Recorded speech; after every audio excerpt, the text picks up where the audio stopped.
औज़ुबिल्लाहिमिनश्शैतानिर्रजीम बिस्मिल्लाहिर्रहमानिर्रहीम अस्सलामुअलैकुम वरहमतुल्लाहि वबरकातुहू। रमज़ान नेमतों और बरकतों का महीना है। इसमें मैं आपको खुशामदीद करती हूँ नेमत कदा के अंदर कायम टीवी की पेशकश। और आज जो हम बात करने जा रहे हैं, आज जो हमारा टॉपिक है वो है हाइपरटेंशन और रोज़ा। तो हाइपरटेंशन और रोज़ा एक इम्पॉर्टेंट तरीन टॉपिक है, जिसके लिए आज मैंने जो मेहमान बुलाए हैं वो डॉक्टर हैं और बहुत एक्सपर्ट और बहुत अच्छी डॉक्टर हैं। तो बिना किसी देर किए मैं अपनी मेहमान को बुलाती हूँ। तो मैं बुला रही हूँ जनाब डॉक्टर नेहज़त समाना को। आइए। अस्सलाम वालेकुम। कैसे हैं आप? ठीक, बिल्कुल। आइए तशरीफ़ रखिए।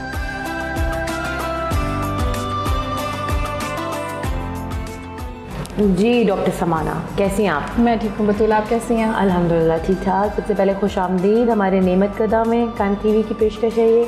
और हम आज आपसे बहुत सारी बातें जानना चाहेंगे हाइपरटेंशन के हवाले से प्लस किडनी के हवाले से।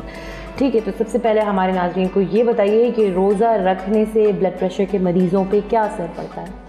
देखिए, अगर दो बातों का ख्याल रखा जाए तो ब्लड प्रेशर के मरीज़ों को रोज़ा रखने से कोई असर नहीं पड़ता। पहला कि वो अपना ब्लड प्रेशर मॉनिटर करें और दूसरा वो अपनी मेडिसिन टाइम पर लें। अब दो बात इंपॉर्टेंट ये है कि ब्लड प्रेशर मॉनिटर कब किया जाए। एक रोज़े के बीच में यानी दोपहर में, और एक जो है आप अफ्तार से 2 घंटा पहले।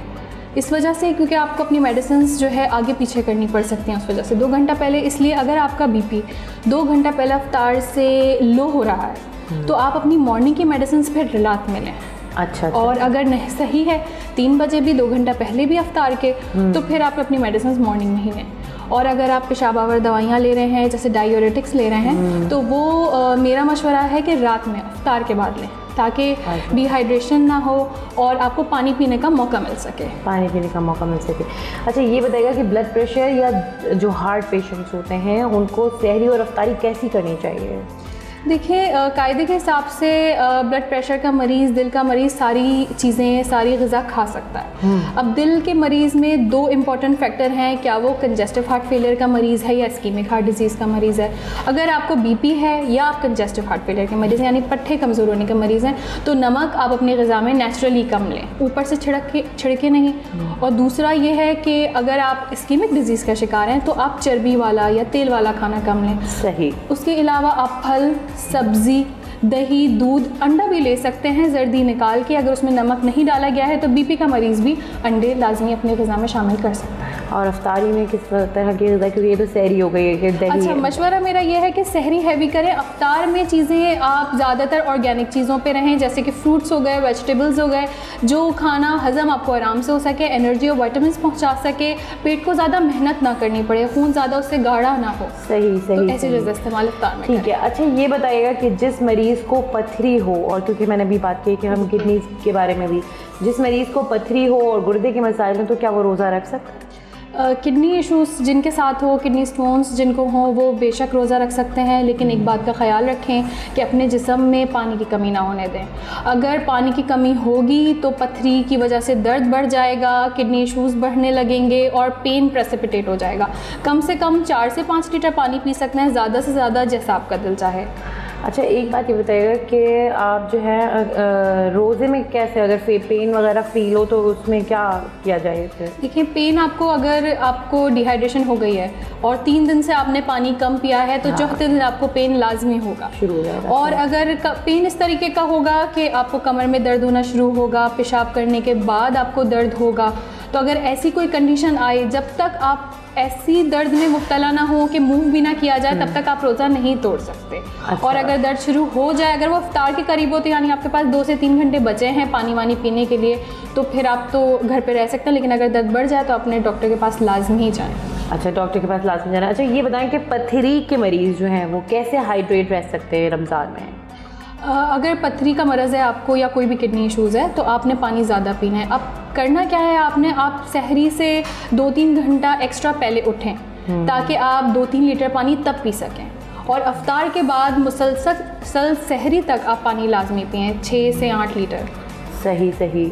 तो फिर आप हाइड्रेट रहेंगे। हाइड्रेट रह सकते हैं। सही। अच्छा, जिन मरीज़ों ने गुर्दा दिया हुआ हो, एक गुर्दे के साथ ज़िंदगी गुजार रहे हों, तो क्या ऐसे लोग रोज़ा रख सकते हैं?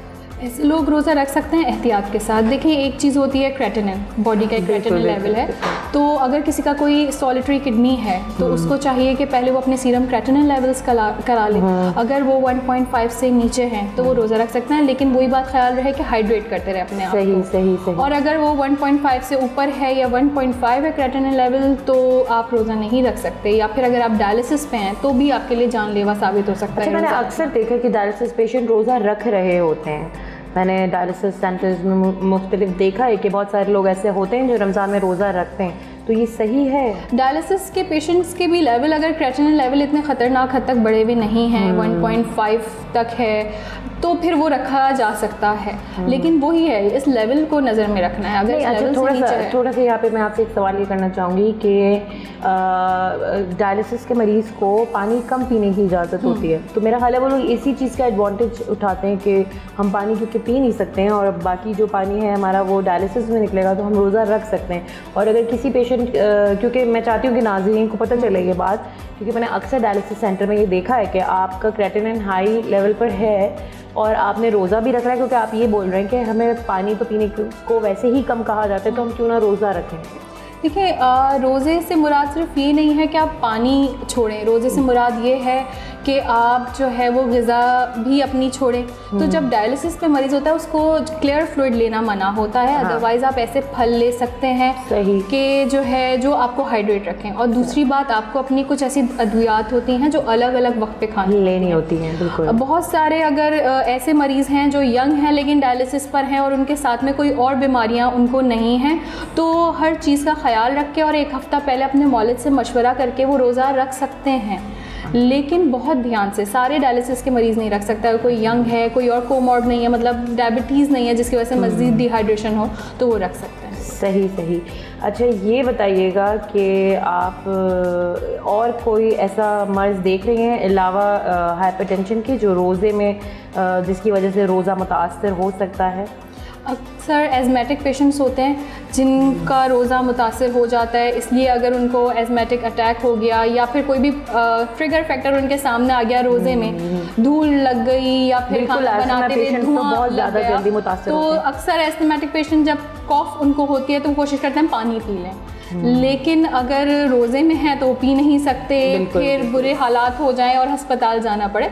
तो एज़मेटिक पेशेंट रोज़ा रख सकते हैं, लेकिन ज़्यादातर अपने ट्रिगर फैक्टर से दूर रहें। अगर उनको खुद पता होगा कि अगर मुझे धुएं से मसला है तो मैं थोड़े अरसे के लिए अवॉइड कर लूँ, खाना पहले तैयार करके रखूँ, या धुएं वाला काम ना करूँ, या बारबेक्यू ना बनाऊँ इस तरीके से, या फिर बाहर निकल रहा हूँ तो अब तो सभी मास्क पहन रहे हैं आजकल, तो मास्क पहन के निकलूँ, तो ये वाली बात है। अच्छा डॉक्टर समाना, मुझे आपसे ये भी क्वेश्चन करना है कि रमज़ान में जैसे हमारी कुछ सर्जरीज चल रही होती हैं, वो ड्यू होती हैं, जैसे उस रमज़ान के दौरान भी कुछ इमरजेंसी सर्जरीज करनी पड़ जाती हैं, तो लोग रोज़ा अवॉइड नहीं कर रहे होते, तो क्या ये सही है? या जैसे सर्जरी के बाद समझते हैं कि एक मुश्किल पड़ाव पार कर लिया है तो अब हम जो है वो रोज़ा रख सकते हैं? देखिए, रोज़ा ऐसी फ़र्ज़ इबादत है कि अगर आप कहें कि मेरे डॉक्टर ने कह दिया कि रोज़ा ना रखो, तो ये जो है डॉक्टर के ऊपर बड़ी ज़िम्मेदारी आ जाती है। तो अक्सर डॉक्टर्स जो हैं वो बहुत ज़्यादा स्ट्रिक्ट हैं इस मामले में कि रोज़ा छुड़वाएं नहीं मरीज़ का। अब जैसे सर्जरीज़ में आप कैटरेक्ट सर्जरीज़ ले लें जो कि आधा 1 घंटे की सर्जरी होती है और उसके कोई प्री रिक्विजिट्स भी नहीं है, मरीज़ आता है, सर्जरी करवाता है, घर चला जाता है, डे केयर सर्जरीज़ हैं, तो वो उसमें आप रोज़ा रख सकते हैं, बेशक रख सकते हैं। उसमें कोई ड्रिप्स भी आपको नहीं लग रही होती, वरना रोज़ा ड्रिप्स लगवाने से, ताकत की ड्रिप लगाने से भी ज़ायल हो सकता है। सही। तो जो है आप उसमें रख सकते हैं, बेशक रख सकते हैं। या फिर इसी तरह कोई नेज़ल सर्जरी हो गई जिसमें अगर हलक के अंदर खून नहीं गिर रहा या इस तरह से आपको ड्रिप्स नहीं लग रही, तो वो आप रोज़े की हालत में सर्जरी करवा सकते हैं, या फिर आप अगर रखना चाहें उस दिन तो रख सकते हैं रोज़ा। अच्छा, ये बताइएगा कि अगर किसी का ब्लड प्रेशर बहुत ज़्यादा हाई हो गया है ड्यूरिंग द रोज़ा, किसी भी वजह से हो गए, तो क्या वो रोज़ा तोड़ सकता है? दवा लेनी चाहिए या इसकी कोई और अलग तरीका कार है? ब्लड प्रेशर ज़्यादा होने में 2 कंडीशंस हैं, या तो आपको अर्जेंसी है या इमरजेंसी है। अगर आपको हाइपरटेंसिव अर्जेंसी है कि आपने बीपी चेक किया, बीपी आ गया बहुत ज़्यादा और कोई सिम्टम्स आपको उसमें हो नहीं रहे, आप सही से बैठे हैं, कोई मसला नहीं, तो आप अपने डॉक्टर के पास जाकर IV मेडिसिन भी लगवा सकते हैं, या फिर डॉक्टर बताएगा कि अब रोज़ा तोड़ लिया जाए और आप मेडिसिन खा लें। सही। तो उस अर्जेंसी की हालत में आपको फ़ौरन अपनी मेडिसिन लेनी होती है। अगर आपका बीपी ज़्यादा है, 140 से 150 से ऊपर है ऊपर वाला, और 90 या 100 से ऊपर है नीचे वाला बीपी। अगर आपको हाइपरटेंसिव इमरजेंसी है, उसमें आपका बीपी भी बढ़ा हुआ है और साथ में आपको सिम्टम्स भी आ रहे हैं, या आंखों के सामने अंधेरा आ रहा है, दर्द है सीने में, पेट में, कोई भी आपको ऑर्गेनिक सिम्टम्स आ रहे हैं, सिस्टमिक सिम्टम्स आ रहे हैं, तो फिर तो आपने हर हालत में, आपका मेडिसिन आपको कोई हेल्प नहीं करेगी, आपने हर हालत में अपने डॉक्टर के पास जाना है। और उस हालत में रोज़ा फिर टूट भी जाता है और फिर मज़ीद IV मेडिसिन, यानी जान बचाना वाजिब हो जाता है। बहुत शुक्रिया, बहुत इन्फॉर्मेटिव गुफ्तगू रही डॉक्टर सबाना के साथ। इसी के साथ हम एक छोटा सा ब्रेक लेंगे। ब्रेक के बाद डॉक्टर साहबा हमें जो है वो थोड़ी सी अफ्तारी बनाना सिखाएंगी, कोई एक डिश। मिलते हैं ब्रेक के बाद।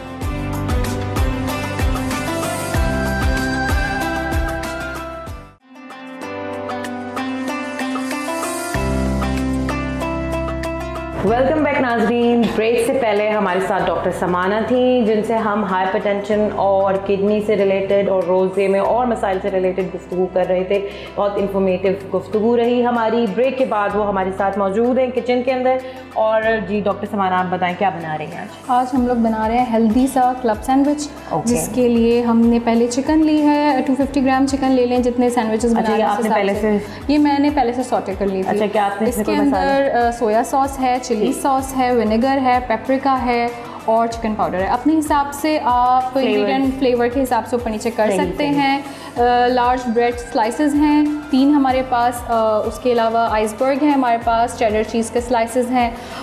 1 टेबल स्पून के करीब मार्जरी मेयोनीज़ है। उसके अलावा हमारे पास केचप है, एग है, ब्लैक पेपर है, मस्टर्ड सॉस है और सॉल्ट है। सॉल्ट टू टेस्ट है। अच्छा, अब हम क्या करने जा रहे हैं? सबसे पहले तो हम यहाँ पे लेंगे अपना ऑमलेट बनाना है। हमें पतला सा ऑमलेट बनाना है। इसमें कोई ज़्यादा फ्लेवर हमें डालना नहीं है, सिर्फ हमने नमक डालना है थोड़ा सा, जितना आपको टेस्ट उसका अच्छा लगे नमक का उतना आप डाल लें। साथ में ब्लैक पेपर है हमारे पास। हल्का सा हम इसको विस्क करेंगे, बहुत ज़्यादा नहीं। ठीक है, इसमें हमने नमक और काली मिर्च डाली है और अंडा हम फेंट रहे हैं। और इसको थोड़ा सा मेरे ख्याल में ग्रीस कर लें। ठीक है, ये हमने थोड़ा तो सा हमने यहाँ पे, क्योंकि हम हेल्दी सा क्लब सैंडविच बना रहे हैं, तो आपके ऊपर है कि आप ऑलिव ऑयल यूज़ करना चाहें या प्लेन ऑयल यूज़ करना चाहें, जैसा भी आपको बेहतर लगे। ठीक ठीक ठीक। ये देखो तुम। अच्छा, हल्का फुल्का सा होता है। हाँ, ये तो फटाफट हो जितना भी हम इसको पतला रखेंगे उतना ही ज़्यादा अच्छा है सैंडविच पे रखने के लिए। तब तक हम अपनी ब्रेड तैयार करेंगे। बिल्कुल, ब्रेड आगे कर लेंगे जी। इसको भी इसी फ्राइंग पैन में ज़रा हमने सौते करना है। अच्छा, आप चाहें तो प्लेन ब्रेड ले सकते हैं, आप चाहें तो ब्राउन ब्रेड ले सकते हैं, जितना हेल्दी आपने बनाना है। सही। दूसरा, हम तो यहाँ ऑमलेट डाल रहे हैं, लेकिन आप चाहें तो उसी जगह बॉयल एग यूज़ कर सकते हैं। और अगर आपने स्लाइस चीज़ के नहीं डालने तो आप चाहें तो उसी जगह टोमेटोज़ यूज़ कर सकते हैं। थोड़ा सा एक जूसी फ्लेवर उसके अंदर आ जाएगा। सही। नाज़रीन, आप देखें बहुत सारे ऑप्शंस हैं साथ में। ऐसा नहीं है कि अगर कोई चीज़ आपके पास अवेलेबल नहीं है तो आप ये बना नहीं सकते। थोड़ा सा इसको हम हल्का सा पलट देंगे। हाँ, अब अंडे के ऊपर भी है कि कुछ लोग ज़्यादा सिका हुआ पसंद करते हैं। सही सही। अदरवाइज सैंडविच में थोड़ा सा सॉटेड एग ही चलता है। हाँ, यहाँ पे साइड पर्सनली मुझे भी बहुत ज़्यादा सिका हुआ अंडा जो है वो नहीं पसंद, यानी ऑमलेट जो है वो बहुत सिका हुआ नहीं अच्छा लगता। ठीक है, मेरे ख्याल में इतना ये काफ़ी है। ठीक है, क्योंकि मुझे भी कुछ जो है ना वो ऐसे येलोइश एग पसंद है। सही। ये हम निकाल के यहाँ पे रख लेते हैं। ओके, फिर से हम हल्का सा ग्रीस करेंगे इसको।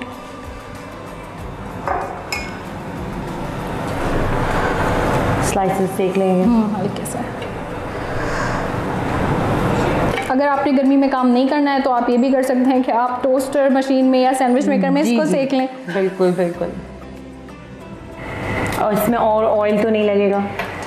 नहीं, मैंने तो कम ऑयल के साथ बनाना है। अगर कोई ज़्यादा पसंद करता है तो ऑयल यूज़ कर ले, और ज़्यादा पसंद करता है तो जो है वो मक्खन लगा सकता है।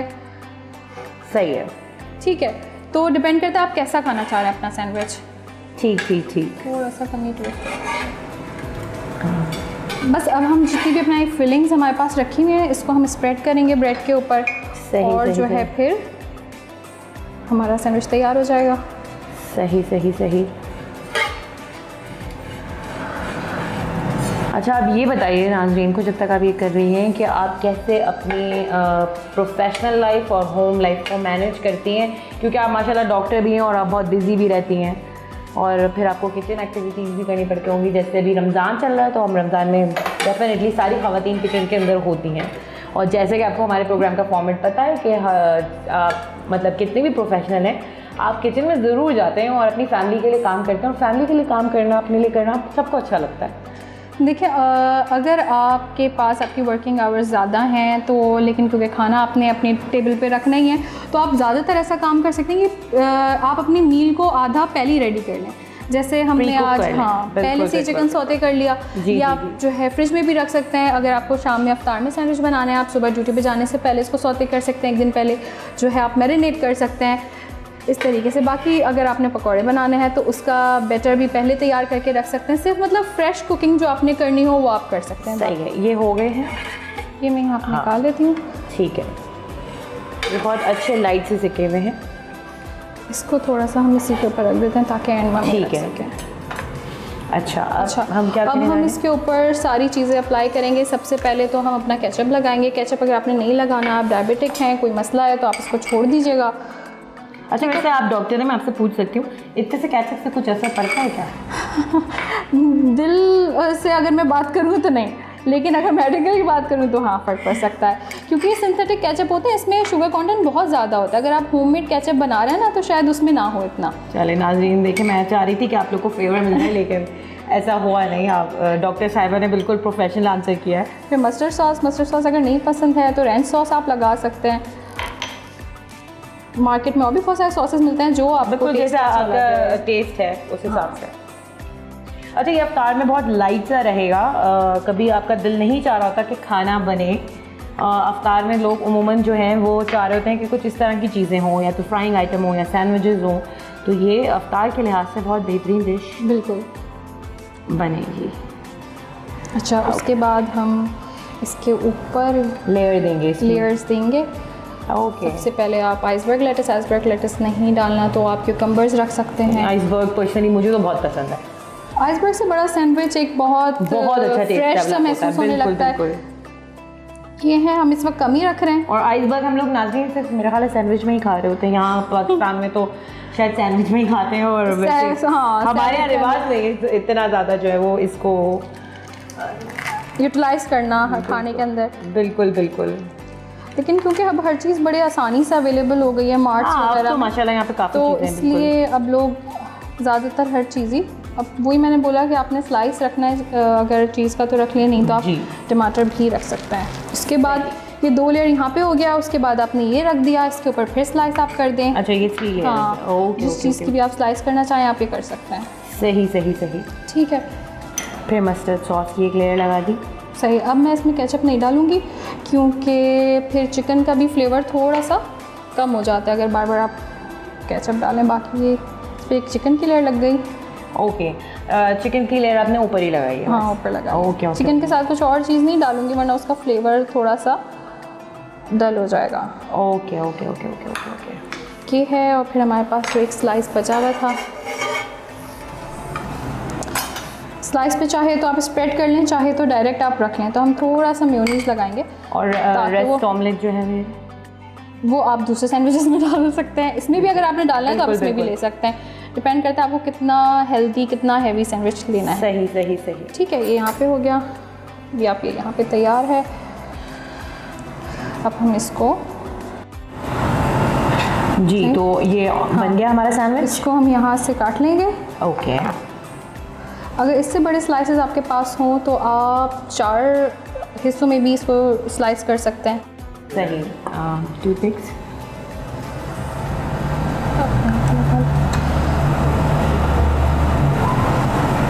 बहुत ज़बरदस्त, इसको ज़रूर ट्राई कीजिए। इसको हम यहाँ पे इसके साथ रख देंगे ऐसा पता। ओके, थोड़ा सा प्रेजेंटेशन के साथ थोड़ा सा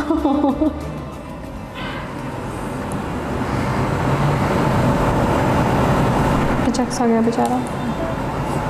चलें नाज़रीन, ये तैयार है डिश, ये देख सकते हैं आप लोग सैंडविच।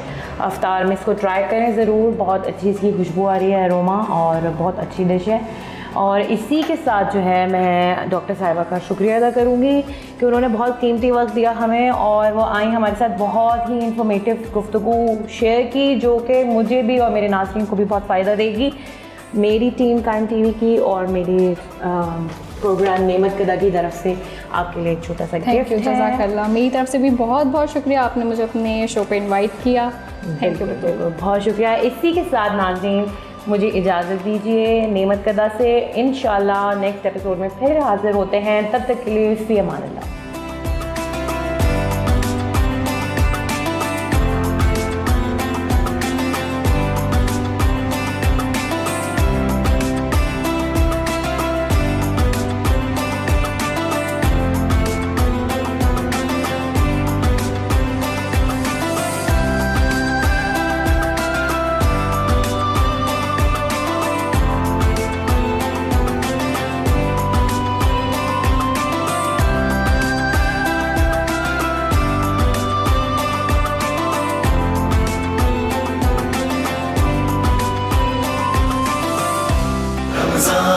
रमज़ान यूं कायम है रमज़ान।